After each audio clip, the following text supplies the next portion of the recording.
fair to leave somebody for 6 months with no money. You can either shine from getting people into work, but that's really difficult, or you can stop the money, which is really easy. That you can do, is it? Apart from suffer. That's fair. Nah, definitely not fair. A Jobcentre Plus advisor has revealed to The Guardian the growing pressure to stop people's benefits, leading to vulnerable claimants being set up so their benefits get cut off, or sanctioned as it's known. Suddenly in your job you're not looking for somebody to help them into sustainable employment, which is what you're employed to do. You're suddenly looking for ways to trick your customers into not looking for work. And you can come up with many ways. I've seen dyslexic customers given written job searches, and when they don't produce them, what a surprise, they're sanctioned. It becomes a culture of let's hit the target. And nobody seems to think about the personal effect it has on people. It's always about the target. They don't care how you achieve it, they don't care who you stop. The whistleblower, Kay, said advisors in his office have a target of 3 claimants a week to refer for sanctions to a decision maker who rules on the case. A sanction may then be applied from 1 week to 6 months. During this time, job seekers' allowance is cut off and a claimant has to apply for hardship payments, usually half the normal amount. Clients may be sanctioned, or DMA'd as it's also known, for not trying hard enough to get a job, or for a refusal of employment. Refusal of employment, according to the guidance on the Jobcentre system, is when they turn down a job. But the way they're using it at the moment is if you don't apply for a job, suddenly that's a 6-month sanction. And the other one of actively seeking employment is generally if you feel they're not looking for work or not trying hard enough. And this is just generally used a number of ways just to basically trip them up. Wigan's Citizens Advice Bureau told me large numbers of their clients were reporting having their benefits cut. Although Wigan is not where the whistleblower is from. Do something slightly wrong, you get sanctioned, and it's horrible. They think you're not trying hard enough, they're not going to give you your money, are they? I hadn't gone to a back to work session, and I told them that I was ill, and they were just saying like that they can't do nothing. I didn't apply for 2 jobs because I'd already been offered a job. What, so they sanctioned you on your next claim? Yeah, from the last one. It is troubling times for people in job centres. Can't find no jobs anywhere around here, it's just dead. And these just like to mess you around because they can, when you haven't got a job. I just felt like I'd been attacked for no reason. I met John, who told me a fire alarm went off during a Jobcentre interview. His advisor said they would send application forms through the post, which came too late for the deadline for 3 jobs. I literally took them out to the door and rung them up straight away. They just basically stopped my money, and I didn't know anything about it until I actually checked my bank. I rung up to find out why I'd not received my money, and they said I'd been sanctioned until the end of May from February. It's outrageous, the length of the sanction. It's completely and utterly unfair. Not fair to leave somebody 6 months with no money. I've actually lost a lot of weight because of the amount I'm actually eating. Been thrown out of my parents' address. I'm living with a friend, I'm actually sleeping on the couch. I don't have anywhere else to go, back from the streets. John turned to his local Citizens Advice Bureau, who helped him with food parcels and to appeal the decision. Citizens Advice have reported a significant rise across the country in similar cases. In general, a caseload for a caseworker at Citizens Advice used to be between 80 and 100 clients for a full-time worker. Now I'm a full-time worker, and my caseload, as well as my other colleague, Diane, who's a full-time worker, his caseload's bordering 160 clients.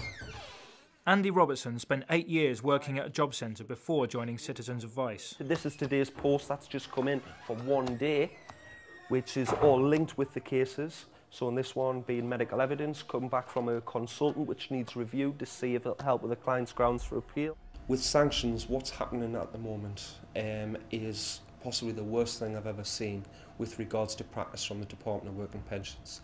I mean, the amount of people that this is actually affecting and how many lives it's actually affecting, this seems to have gone up 200–300% in the last 6 months.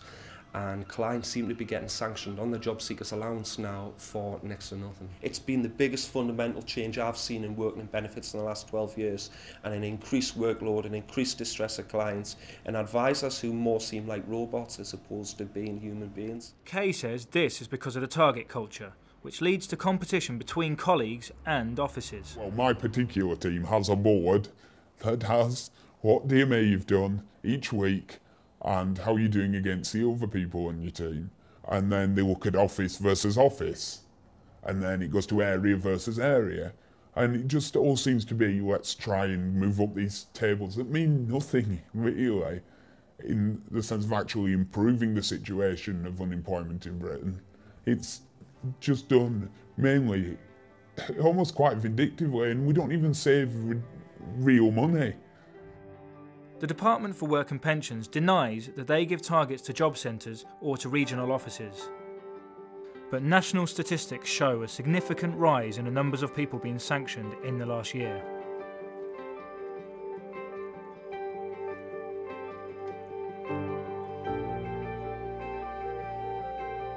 Saving the public purse is always a phrase used in our office. It's drummed home all the time. Oh, you're doing a good job, you're saving the public purse. It's an explanation. Feel good about stopping someone's money. You've just saved your own pocket. Hiya, I'm ringing up regarding a client's job seekers allowance sanction now she received. There is also evidence that vulnerable people are being caught by the harsher regime. A lot of clients who have severe mental health problems. This seems to be affecting, and it's also affecting clients who have reading and writing difficulties, people who are dyslexic, who have work capabilities and capabilities in many different types of fields, but who are unable to fill in application forms themselves. Advisors were previously exercising their discretion. They were more on a human level where you could actually see a client face to face and know what their limitations actually were. Now that human relation, client-advisor balance doesn't seem to exist anymore.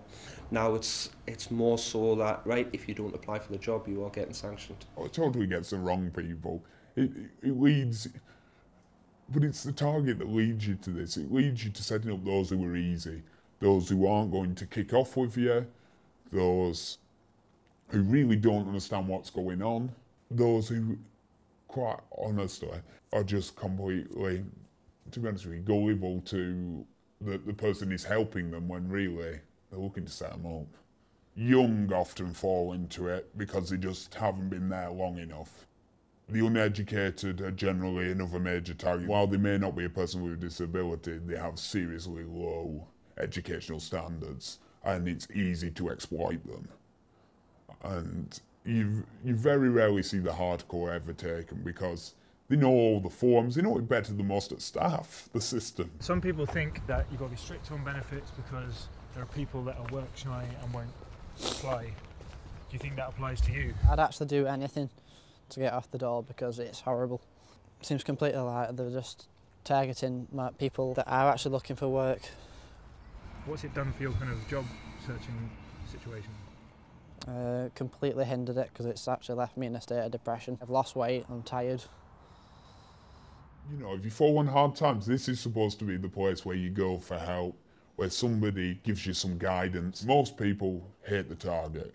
They don't like doing it. They feel guilty afterwards doing it. You can see staff switching customers with another staff member so they don't have to see somebody they've DMA'd the previous week because they just can't face it. I had a customer who came to me after I'd DMA'd him and he'd been basically beaten up because he couldn't pay somebody. And I couldn't actually imagine it. The feeling was, I just felt absolutely terrible and I didn't and yeah, he hadn't done the job search that he should have done properly, fair enough, but it still didn't make you, it still weren't right, you know. I can't claim that that was the right decision to make and that what I did benefited anybody. Quite honestly, I try not to think about the other effects because it's the only way you get through it. The DWP statistics also reveal that areas with high unemployment, like the North West and the North East, tend to have harsher referral regimes. The stricter application of sanctions also coincides with cuts to Jobcentre staff and provision. I went to the Jobcentre and asked them if I could do a course in care because I want to be like a co-worker for the elderly. Halfway through the course you need a CRB check because you need to do a placement in the care home. The Jobcentre assured me that I could be funded for a CRB check, but when it came down to it, I definitely needed the CRB check there and then. They said I can't be funded for it. I had to leave my course. I had a job waiting for me at the end of the course, but I felt like they got my hopes up and then just like smashed them down again. From April, we offer no provision in our office. What do you mean by that? Nothing. No training course, nothing. The funding ends at the end of March. We're trying to get everybody onto a course at the moment. Those who still care, we're trying to get as many people onto courses as possible. Because in April we know there's no funding at all. Because there are only 2 targets now. You can either shine from getting people into work, but that's really difficult, or you can stop the money, which is really easy because you can introduce a system to do it. Why do you think people aren't speaking out about this? Fear of the job, the fact that they'll probably get sacked, and they don't want to join the people they're signing.